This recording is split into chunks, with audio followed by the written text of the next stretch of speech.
Oh no, I've got some disturbing real estate news coming up. Stay tuned.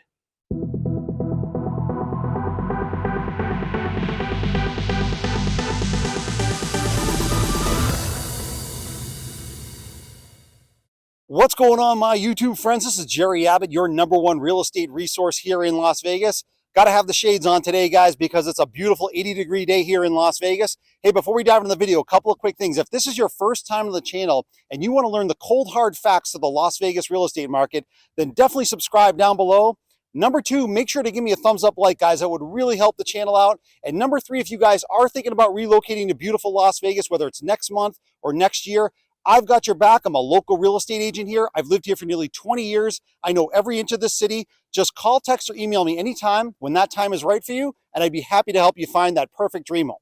Let's dive into the video. So the disturbing news is that buyers are starting to get worried again because they're starting to see prices level out or even go up a little bit. They're starting to see interest rates go down, and they're starting to see potential bidding wars again happening on some of the lower price homes depending on where you live in the country. But here's the way I look at it. It's not disturbing news because what happens is whether it's an up cycle or a down cycle, nothing goes in a straight line. So the way I look at this is I zoom out on a macro view, and I see that even though here in Las Vegas we've gone down about 12%, it's kind of pausing right now in my opinion. It's also pausing in a lot of other parts of the country. So when it pauses, it can kind of make people feel a little bit worried thinking it's going to reverse. But in my opinion, based on the economic data coming out, higher unemployment coming, and possibly higher rates because the Fed is likely going to raise again, I think the back half of this year, we are not going to see an uptick in prices and a downtick in rates. I think it's going to go just the other way. I think rates are going to go back up, and I'm going to show you guys in the next few segments exactly why I think being patient in this market is the prudent play. All right, so let's take a look at this first video graphic. It's from CNBC television. The first minute or so talks about the commercial real estate industry and the implosion that's potentially going to happen with commercial real estate. But you're going to notice too in the last 20 to 30 seconds of it, the person in the interview is talking about residential real estate. I want you guys to take a look at this, and then we're going to come back on it because I want to comment specifically as to why commercial real estate is going to bleed into the residential real estate market. So let's take a look at that right now. Joining us today, Carroll founder and CEO Patrick Carroll, whose company manages more than 33,000 multifamily units across 9 states. Patrick, great to have you. Those are big words. Talk about what needs to crack in order for us to get to that end point.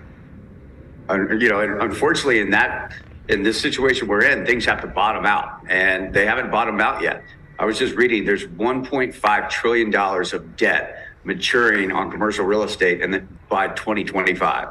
So sellers are not realizing how much their properties have lost value, and they're not willing to dump their properties yet because they haven't felt enough pain. They're about to start feeling pain. These lenders are spooked. There's no lending going on. There's no transactions going on. And it's going to be ugly. I mean, it's going to be at least as bad as 08, 09. People don't want to say that, but downturns always are worse than the one before, and upturns are always better. I've rode the wave of price appreciation, rent growth, things like that since 2011. Well, the party's over, unfortunately. It's going to be okay in multifamily, but the office market is going to be destroyed. Hotels are going to be destroyed. It's going to be ugly. Yeah. Well, now you mentioned 08, 09 when we really were talking about residential exposure. It will be different in the respect now that you're really looking at CRE, right? Yeah, but I mean, when people start handing the keys back on their mortgages because they can't pay the interest on them, you see your neighbor, get his house foreclosed on. You see your neighbor sell for 20% less than you bought the property for. People start walking away from their houses. It happened, 08, 09, that was what caused the downturn. People thought the housing market was too big to fail. No one would ever bet against the housing market. Well, we saw people give their keys back. If you lose your job and you can't pay your mortgage, you're going to walk away. And especially if you're underwater. So let's unpack that for a minute. Now, I know a lot of you might be thinking, why am I showing you a commercial real estate video? Because it actually blends into residential real estate. The bottom line is, ever since the pandemic happened and people are not going back to work, these companies are now going to be in trouble based on the debt that they owe on the commercial real estate. So what does that mean? It means unemployment is going to go up most likely. And if unemployment goes up and people lose their jobs, they're going to walk away from their homes like this person said in the last 30 seconds of the video. If people start walking away from their homes, or at the very least, they capitulate on pricing because they have to sell their home because they can't afford it anymore, that's going to be more advantageous for buyers down the road. So again, going through 2023 and into 2024, this might take some time, but I think sellers will capitulate. I think prices are definitely going to come down, and it's going to be more advantageous for buyers as we go through at least the rest of this year and into 2024. Let's take a look at one more really important video clip here from CNBC television. It just came out a few days ago. It's only about 90 seconds, but it's really important regarding mortgage rates. I want you guys to take a look at this real quick, and then I'm going to comment on it right after. A line in the sand for home buyers this year, and it has to do with, no surprise, mortgage rates. What number do they refuse to go over? Diana Olick is here to explain. Diana? Well, Kelly, for most buyers, the mortgage rate determines what they can afford, right? Because you buy the house not based on the price, but on the monthly payment, and the monthly payment is all about the rate. But a new study by John Burns Research found a majority, 71% of buyers, said the highest rate they would accept is 5.5%. That apparently is the tipping point. And it didn't matter the age of the buyer either, as in those older consumers who may have had a higher mortgage rate many years ago. In addition, 62% of consumers said normal mortgage rates are below 5.5%. Now, just so you know, the current rate is about 6.4%. And of course, we've been talking about these higher rates since they shot up early last summer. But historically, the 30-year fixed rate in the United States averaged 7.75% from 1971 all the way to 2023, reaching an all-time high of over 18% in 1981 and a record low of 2.65% in January of 2021, the height of the pandemic. Now, it's only been since the Great Recession and quantitative easing that rates went below 5% and then went historically low in that 2 and 3% range. Now, those ultra low rates, of course, they were the thing that lit the fire under home prices. So it's no surprise 63% of current homeowners think homes are overpriced, as do 83% of renters. All right, so that video clip clearly indicates where homeowners and renters' mindsets are regarding mortgage rates. You can see right there on screen, current homeowners, 63% of them think homes are overpriced, and current renters, 83% of them think homes are overpriced. Now, the next clip coming up, people are going to be in for a rude awakening, because even though we're right now at about 6.5%, most of the people, though, really are not at 6.5%. They're really 7% or higher. And what's going to happen in the following year, based on the Fed predictions, is really going to blow people's minds, and it's going to make it even more challenging for buyers to qualify for homes. So let's take a look at that segment right now.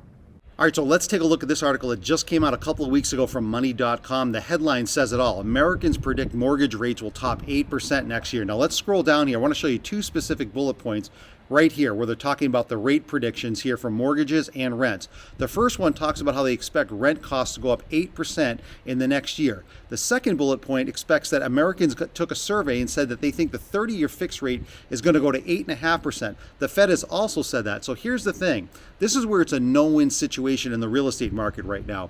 If you're a buyer and we go up to 8.5%, that is going to make it miserable for millions of people to even try to qualify at such high rates.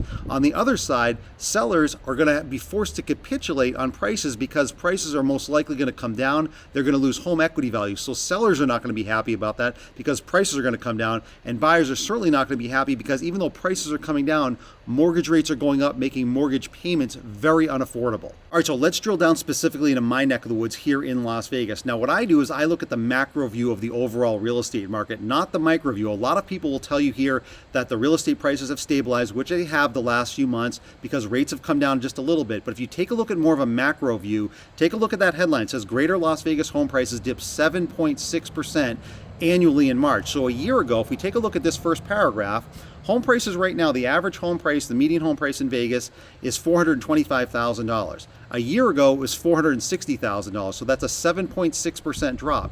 Back in May of last year, we hit a peak of $482,000, so that's about a 12% drop. So the way I look at this is the more macro view. I don't really care so much about how it's going on in the last few months. I look at an overall down cycle in real estate, and we right now, in my opinion, have only really just kind of started. We're down 12%, even though home prices are still up 30-40% from the peak of the pandemic appreciation time period. So I think because the Fed is going to raise rates, especially in a place like Las Vegas, where it's a little bit more challenging here, this market is not as stable, I see prices definitely going down as we go through the rest of this year and certainly into 2024 as this unfolds. All right, so I wanted to illustrate here with one random example on the popular website Zillow of an average price point here in Las Vegas, just to show you how difficult it is for buyers to buy an average price home. Now take a look at this home. It's a lovely single-story home, 1,500 square feet. It's $430,000, so it's right in the sweet spot of the average price point. But I wanted to show you this because the calculator, the way they calculate on Zillow, is very interesting. I want you to take a look right underneath my picture here. It talks about the monthly cost being $2,508. So basically $2,500 is what you have to pay every month to afford this home. But the breakdown here is this. $430,000, your down payment is based off of a 20% down payment. So you got to put $86,000 down. Now, how many people have $86,000 to put down on a house? Not many. So that's a traditional borrower putting down that much money. Now, the 30-year fixed rate is at 6.4% basically. Most people are nowhere near 6.4% as an actual rate. Most people are closer to 7 or 7.5%, which means this monthly total right here of $2,500 is really not $2,500. It's probably closer to $3,000. So let's just say it's $3,000 a month. Your debt to income ratio means you should not be more than 30% payment for your overall household expenses based on your gross income. So if this costs you $3,000 a month to afford this, you need to be making about $10,000 per month or $120,000 per year. And the average household income is maybe about 75 grand. So you can see where there's a huge disparity just to afford even an average price home like this in Las Vegas. That's where the trouble is right now. And I think the trouble is just going to get worse over time because people cannot afford to make these kind of payments, especially if interest rates continue to go up, which is likely to happen as we go through the rest of this year. So here's my summary based on all of that data. I think the US economy is a house of cards where you just need one little thing like a few weeks ago, like that banking crisis, that could topple the entire thing. Everything with the real estate market specifically is going to come down to interest rates. Now, I do think the Fed is going to raise rates. And if they raise rates, what's going to happen potentially again is not only is it going to be more difficult for buyers, but the smaller banks now, because of that banking crisis, have tightening their lending practices, which means you need a higher FICO score, you need more income, you need to put more money down. It's going to be tougher to borrow, so it's going to be more difficult for people to qualify, which in turn makes me think that the buyers in this market are going to have to sit on the sidelines even more so than they want because they're not going to be able to get into the homes that they want simply because they can't qualify. And that is going to raise the inventory levels, and that to me is what's going to make prices recede even further in the overall housing market. So before we wrap up today's video, I just want to give a shout out to my favorite comment from last week's video, and that goes to Daniel. Now you can see his comments here on screen. He's looking to buy a home here in Las Vegas at the back half of 2023. He's got a perfect FICO score, great debt to income ratios, and yet he's near a 7% interest rate. Most people are nowhere near this kind of level. That means most people are going into the 7s, sometimes even to the 8% range for the average borrower. That's why it's becoming more and more challenging in this market because prices have not really come down enough to offset how high these interest rates are and how much higher your mortgage payments are going to be. So with that said, guys, again, every week I'm going to give a shout out to my favorite comment. So make sure you like the video, leave a cool or creative comment, and the favorite one from last week, I'm going to give that shout out to in the following week's video. So I hope you guys enjoyed today's video. I hope you appreciate my transparency. Like I said, I'm always going to keep it real on this channel regarding the overall real estate market with specific emphasis here in Las Vegas. So with that said, guys, if you are thinking about relocating to beautiful Las Vegas, whether it's next month or next year, I'm a local real estate agent here. I've lived here for nearly 20 years. When that time is right for you guys, definitely reach out to me. You can call, text, or email me anytime. Like I've said before, I think patience right now is the prudent place. So when you're ready, call, text, or email me anytime, and I'll help you find that perfect dream home. I'll see you guys in the next video.